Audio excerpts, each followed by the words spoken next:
네, 안녕하십니까. 안태육장입니다. 오늘 귀한 분 모시고 테이라이브 시작하도록 하겠습니다. 오늘 나와주신 분 소개해드리겠습니다. 허청원 더불어민주당 충북도당 수석 대변인 오셨습니다. 안녕하세요. 네, 안녕하세요. 반갑습니다. 네, 반갑습니다. 네.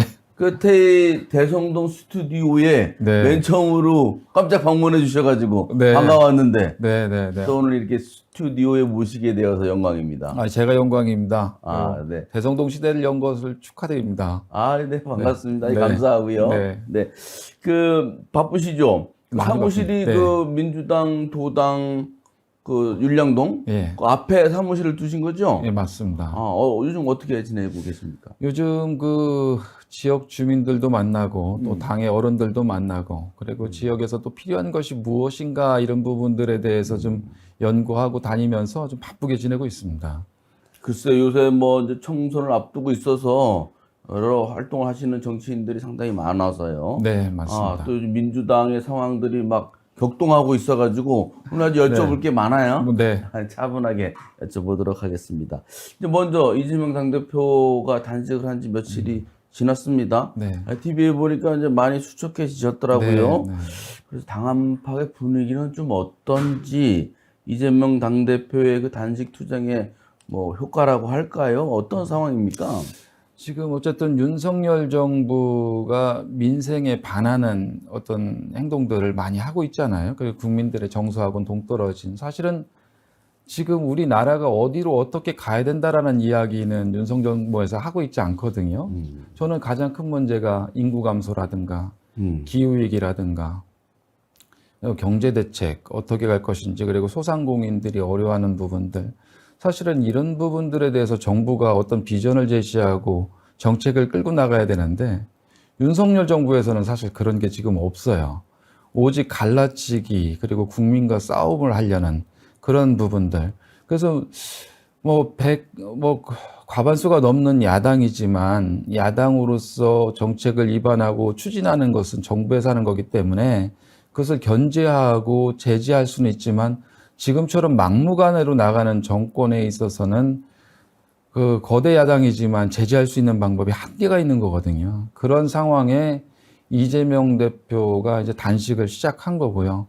맨 처음에는 이제 정기국회를 앞두고 하는 단식이다 보니까 많은 분들이 우려하는 목소리도 있었는데 이제 며칠 지나면서 이재명 대표의 진정성을 알기 시작한 거죠. 그래서 지금은 초기하고는 좀 다르게 당내에서도 이재명 대표의 진정성을 높이 평가하고 전국적으로 동참하고 동조하는 분위기가 커지고 있다. 저는 좀 현상을 그렇게 보고 있습니다. 네, 그리고 이제 오늘도 보면은 청주에서 윤석열 정권 퇴진 운동본부 출범 기자회견이 열렸어요. 네. 또 어제도 보면은 더민주 혁신회의. 충북본부회의? 네. 충북본부? 네. 더민주 혁신회의 충북본부겠죠. 네. 그 기자회견도 열리고 또 김영한 지사 소환 운동은 이미 시작이 됐고 충북 지역에서도 상당히 정치적으로 격동적인 움직임이 지금 일어나고 있는 상태인데요. 이 대변인께서는 이런 격변기에서 지금 어떤 역할을 하고 있습니까? 지금 저는 아시다시피 충북도당 수석 대변인으로서 당의 입의 역할을 하고 있기 때문에 언론이라든가 좀 저희가 이제 당의 정책이라든가 방향 이런 부분들에 대해서 좀 설명을 하고 있는데요. 지금 윤석열 퇴진운동본부라든가 그리고 김영환 지사 소환 서명 같은 경우는 지금 당의 이제 공식 입장하고는 조금 거리가 있는 부분이거든요. 그러다 보니까 당은 선거를 통해서 결과를 말하는 게 당이거든요. 그래서 지금 그 부분은 예의주시하고 있고, 네. 그리고 또 나름대로 아까도 이제 말씀드린 것처럼 이제 많은 분들을 만나면서 당이 어떤 방향으로 가야 할지, 그리고 지역에 필요한 것은 무엇이고, 지금 충북 정치, 그리고 국가적으로 정치가 안고 있는 문제는 무엇인가 나름대로 공부하면서 준비하고 있습니다. 그래서요, 그 중에서도 김영환 지사 소환 운동 같은 경우는 네. 민주당에서 하는 거냐? 네. 이렇게 묻는 사람들이 많죠? 네, 맞습니다. 지금 민주당의 입장은 뭡니까? 민주당은 어쨌든 공식적으로는요, 네. 당은 선거를 통해서 국민들과 도민들에게 심판을 받는 거기 때문에 어쨌거나 윤석열 정부, 김용환 지사에게 저희가 대선과 지방선거에서 국민의 선택을 받지 못했거든요. 그래서 그분들이 국민과 도민을 위해서 더 나은 정책을 하기를 바라는 마음이 크고요. 네. 지금 그 상당 부분 저희 당원들이 주민 송환제에 참여해서 이렇게 하고 있는데 개별적인 의사들이 모아져서 그리고 김용환 지사의 실정에 대해서 도민으로서 참기 어려워하는 분들이 모여서 지금 이렇게 자발적으로 하고 있다. 그러니까 당의 공식 입장과는 거리가 좀 있다라는 말씀을 드리겠습니다. 그러니까 많은 분들이 당이 주도하는 거 아니냐, 뭐 이렇게 말씀하시는데 당이 주도하는 것과는 거리가 있다라는 말씀 분명히 다시 한번 드리겠습니다. 알겠습니다. 그래서 이제 내년에 총선이 이제 4월이니까요. 몇 달 안 남았습니다. 이제 이달 말에 추석이 지나면 바로 총선 모드로 바뀌게 될 것이고, 우리 허창원 수석 대변인께서도 청원구에 사무실을 뒀기 때문에 내년 총선에 이제 민주당 주자 중 한 명으로 거론되고 있고, 출마하실 거죠? 네, 출마합니다. 아, 출마하십니까? 네. 준비하고 있고요. 그래서 네. 많은 분들하고 이야기를 나누고 있고 많이 배우고 있습니다. 그러면서 제가 이제 얼마 전에 이제 기자간담회를 통해서 제 나름대로 준비한 공약도 이야기를 했고, 저 나름대로는 총선을 한 걸음 한 걸음 이렇게 준비를 하고 있다. 그렇게 말씀드릴 수 있습니다. 일단은 이제 그 민주당만 이제 말씀을 나누자면 변재일 의원이 이제 계시고, 그건 이제 육선 도전하시겠잖아요? 하시죠. 네. 그리고 이제 뭐 송재봉 전 행정관, 유행열 전 선임행정관도 있고, 김재용 전 영동대 총장도 계시고, 여러 어이구, 민주당만 해도 여러 명이 있는데. 지금 저까지 5. 네, 5명이에요? 네. 뭐, 뚜렷하게 움직임은 잘 안 보이신 것 같아요? 제가 몰랐습니까? 네. 아마 몰랐다라는 표현이 맞는 것 같고요. 나름대로는 지역 안으로 들어가서 좀 만나면서 나름대로 정책에 대해서 준비를 하고, 그 청원구가 어떻게 하면 더 좋아질까라는 고민들을 좀 많이 했고, 사실 많은 분들을 만났어요. 제가 1월 달부터 만나기 시작했으니까요.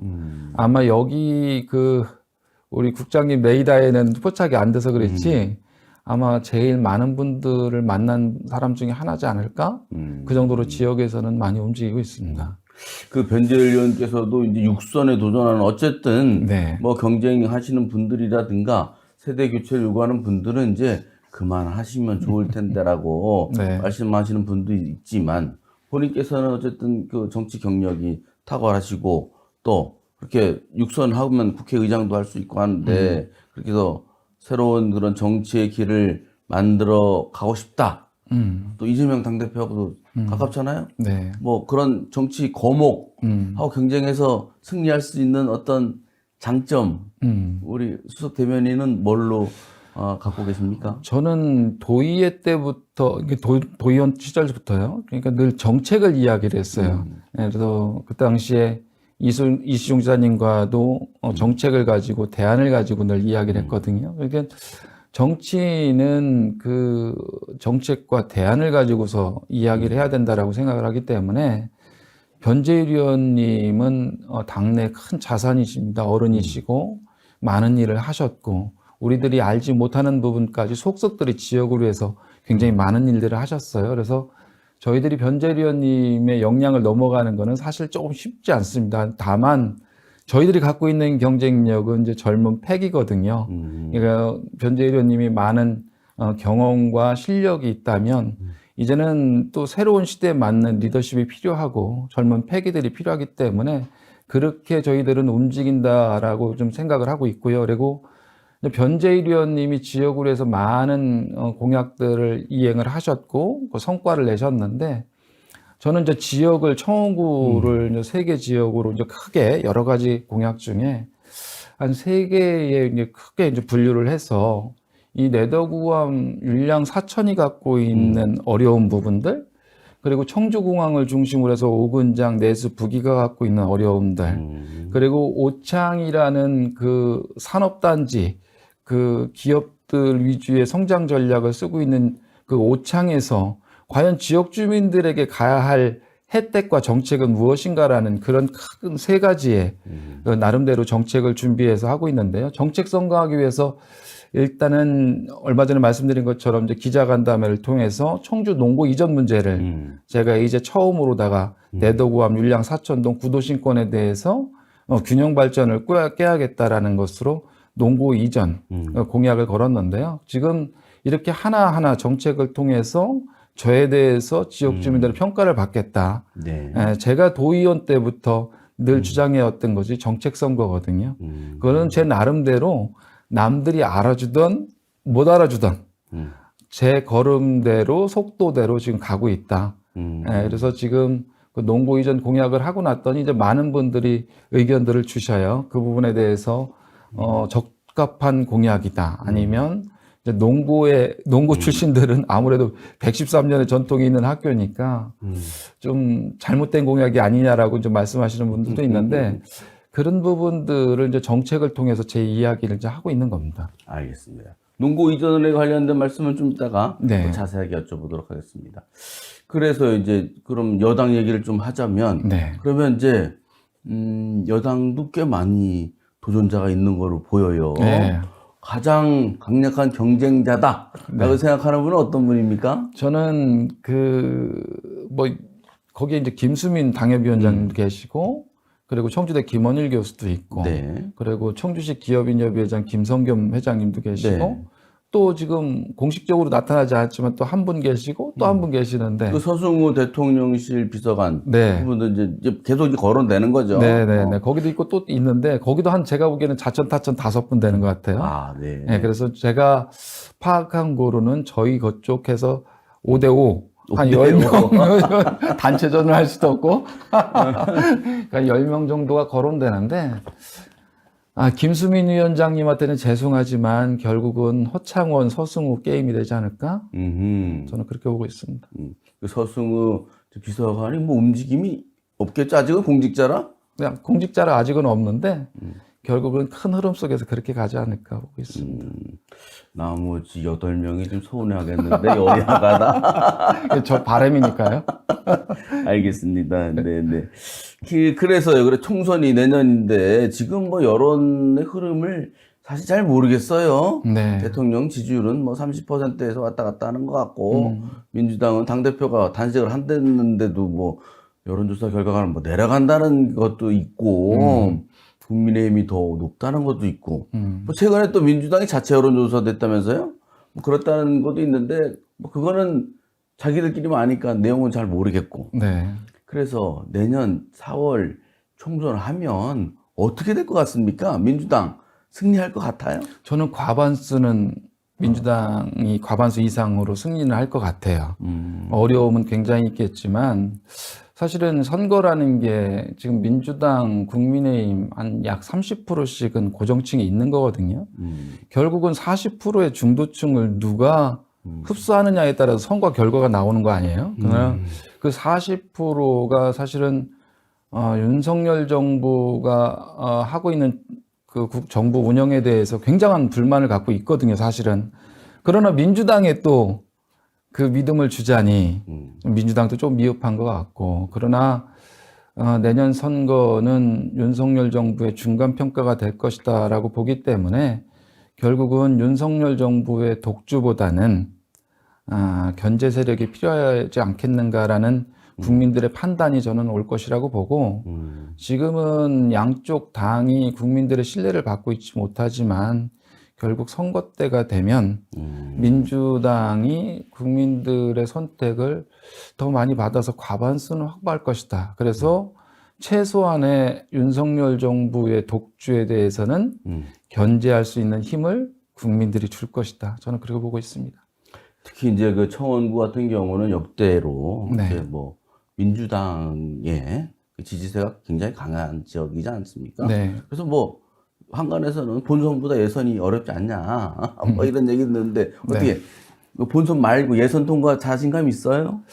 일단은 자신감이라는 표현은 조금 너무 오버한 것 같고, 제가 보기엔 해볼만 하다. 다녀보고 만나보니 해볼만 하다. 해볼 만하다.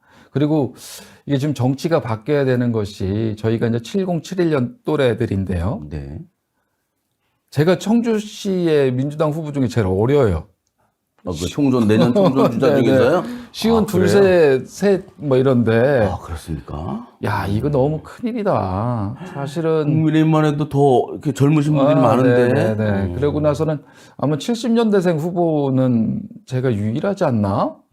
지금 그러다 보니까 이게 사실 정치가 좀 바뀌고 변화해야 되는데 민주당 스스로도 너무 정체돼 있다라는 부분들이 좀 생각이 들고요. 아마 그런 부분들이 이제 선거가 임박해서는 변화의 요구에 더 강해지지 않을까? 변화 요구가 그렇게 보고 있습니다. 변재일 의원 측의 반응은 어떻습니까? 뭐 있습니까?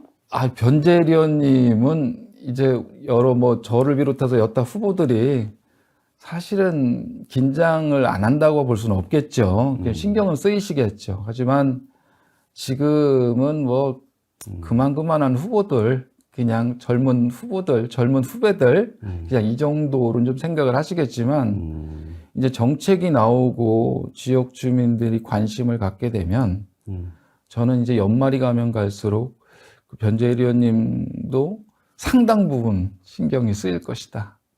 그렇게 보고 있습니다. 알겠습니다. 아까 이제 말씀해 주셨습니다. 청주 농고 이전을 이제 말씀하셨다고 했잖아요. 요새 그 충북도의 그 핵심 인재풀이 청주 농고 출신이라고 해요. 그래요? 그거 몰랐습니다. 실세. 네네. 행정국장도 청주 농고고, 네. 경제청장 네. 그분도 청주 농고 출신이고. 거기에 그리고 또 거기에 인재들이 많아요. 좋은 분들이. 많죠. 113년이나 된지는 또 네. 몰랐는데, 우수한 분들이 우리나라를 잘 이끌어 오셨던 분인데, 그 학교를 옮기자, 이런 네. 뜻인가요? 일단은 그 부분에 대해서 총동문회나 여러 관계된 분들하고 이제 상의를 해봐야 되는데요.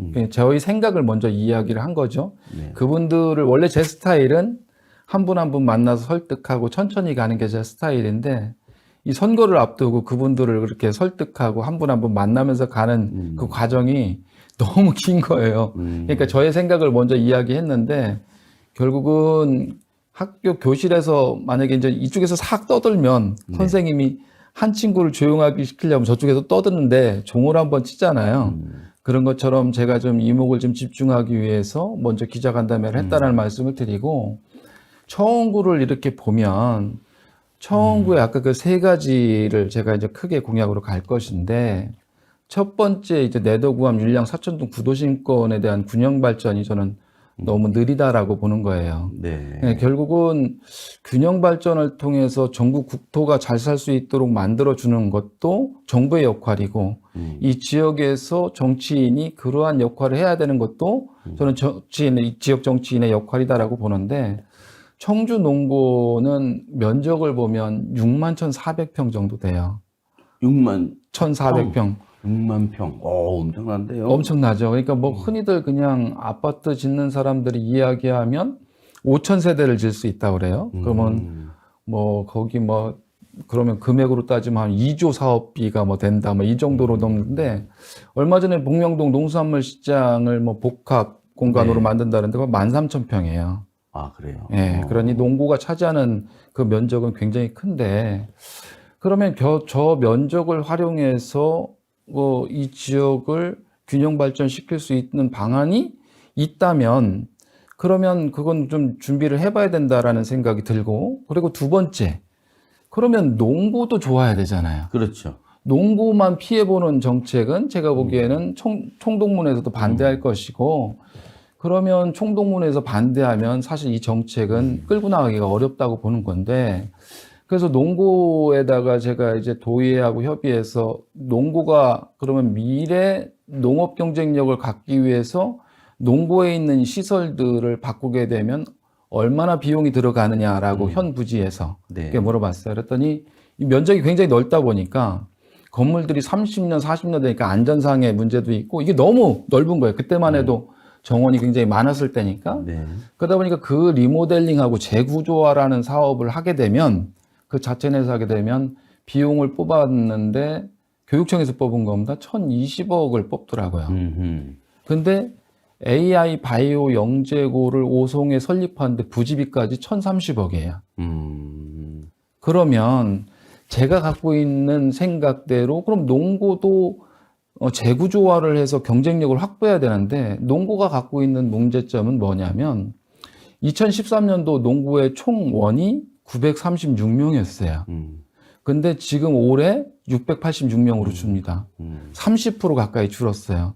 이거는 뭐냐면 그때 당시에 출생아 수를 비교를 해도 67, 8만에서 45만에서 50만 사이로 30% 가까이 줄은 거예요. 네. 근데 이게 금년도 2020년 기점으로 30만이 깨집니다. 금년도 작년도에 출생아 수가 25만이 안 돼요. 네. 그럼 결국은 10여 년 후에는 2013년도 전국의 고등학생 수가 189만, 약 190만 됐어요. 2023년 126만으로 줍니다. 10여 년 후에는 60만에서 70만으로 줍니다. 그러면 과연 농고가 10여 년 후에 닥쳐올 그 위기에 대해서 준비를 하고 있느냐라고 제가 여쭙고 싶습니다. 그러면 제가 갖고 있는 생각은 농고는 농고 나름대로의 경쟁력을 확보해야 된다는 거죠. 그래서 충북 농업기술원과 스마트팜과 연계해서 농고가 그 옆으로 가서 농고 나름대로의 경쟁력을 확보하는데 1,000억이면 그 예산이다라고 보는 거예요.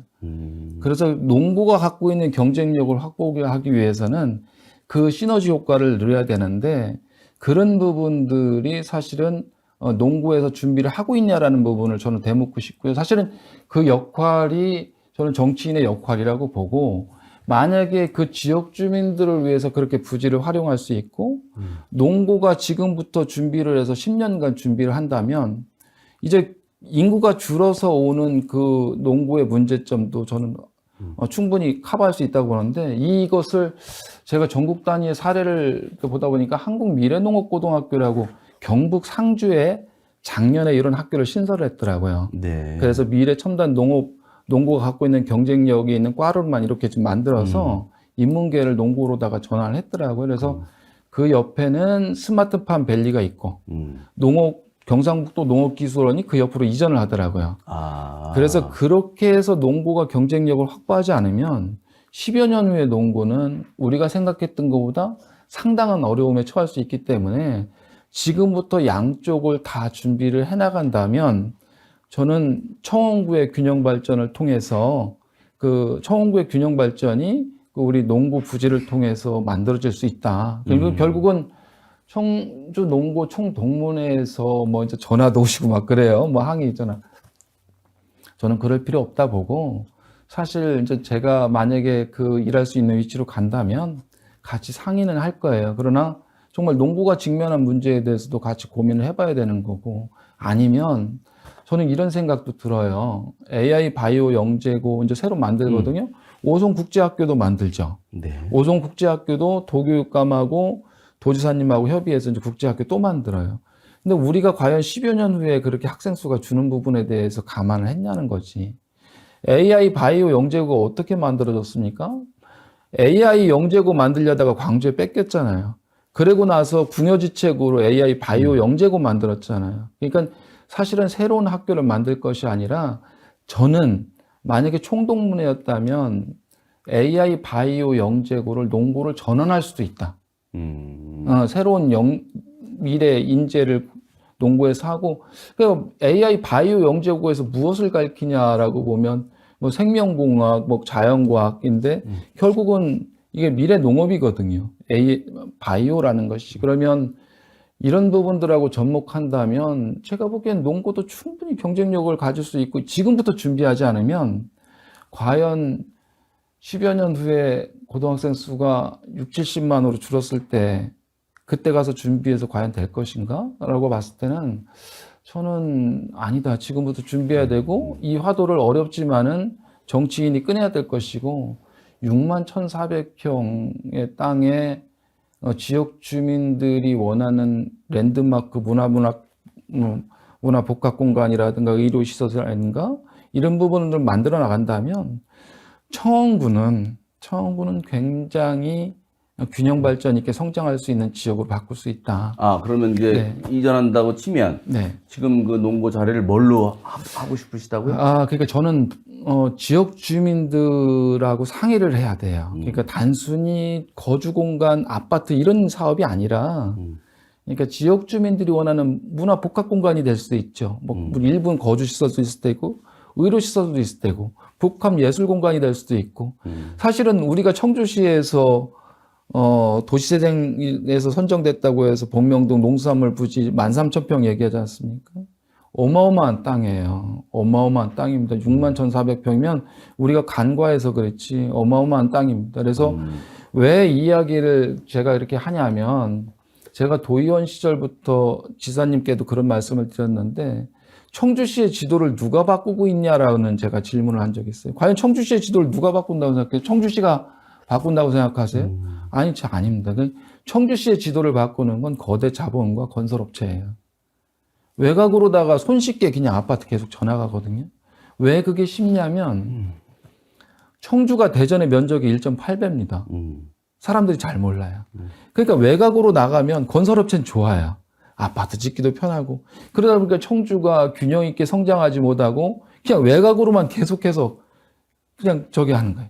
그러다 보면 구도심권에 대해서 힘을 든지만 구도심권에 대한 고민부터 해야 된다라고 이야기를 했고 그래서 구도심권에 대한 개발은 충북개발공사에서 역할을 좀 맡아달라라고 그때 당시에 이시중 지사님께 제가 부탁을 했었는데 그러면서 제가 지금 작년에 청주시장 선거를 하면서 청주시 시설관리공단을 청주도시환경공사로 제가 전환을 해서 구도심권에 대한 재건축, 재개발은 가능하면 공용개발로 하겠습니다라고 했습니다. 왜 그러냐면 그렇게 해야지 우리 후손들에게도 외곽에 있는 녹지를 보존해서 넘겨줄 수 있고요.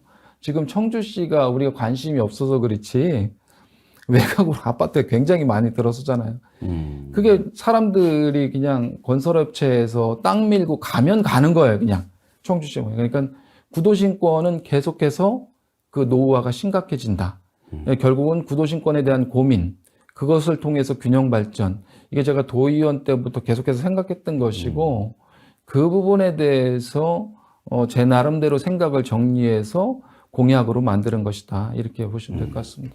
알겠습니다. 그 청주 농고 이전이라고 하는 네. 아주 큰 이슈를 화두로 던지셨네요. 네. 이슈를 선점하셨기 때문에 이게 많이 이제 설왕설래하면서 네. 좋은 아이디어가 많이 분출되기를 기대하겠습니다. 네, 감사합니다. 네. 그 허 대변인께서 표방하는 것 보니까 좋은 정치 네. 자료나 이런 데 보면 늘 써 있더라고요. 네. 네. 좋은 정치 무엇인가요? 제가 좋은 정치라고 하면 제가 선거 현수막에도 도의원 선거 때도 좋은 정치 제가 해보겠습니다라고 했는데 제가 생각하는 좋은 정치는 희망을 드리는 정치예요. 정치를 하면 대부분 정치인들 이야기를 하면 혐오 대상이에요.